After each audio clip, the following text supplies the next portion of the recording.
chaga likes to be in low-lying areas with moisture and a lack of good ventilation so that they can populate trees that have damage due to either fallen or rotten limbs. So they like swampy areas? They like areas which make the trees struggle for survival, opening the avenues of damage to the tree, or the tree wanting to repair itself or having a hard time repair itself from a fallen limb.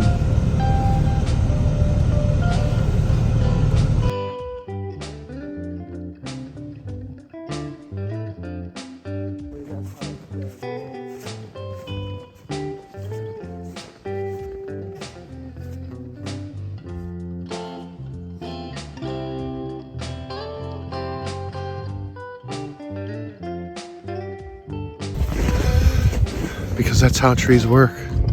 They share with each other, the good and the bad.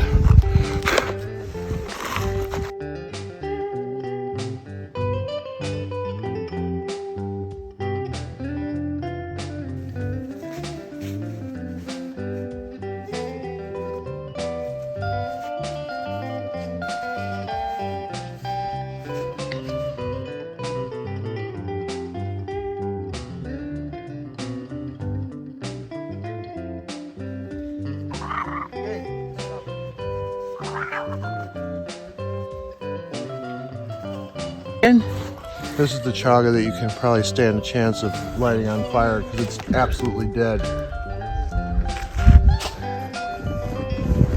Let me see. What? How do you know it's dead?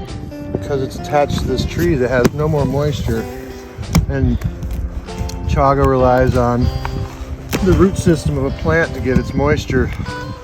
And if there's no moisture coming from the tree, the chaga is not getting any moisture. So you could probably start a fire with this through friction. But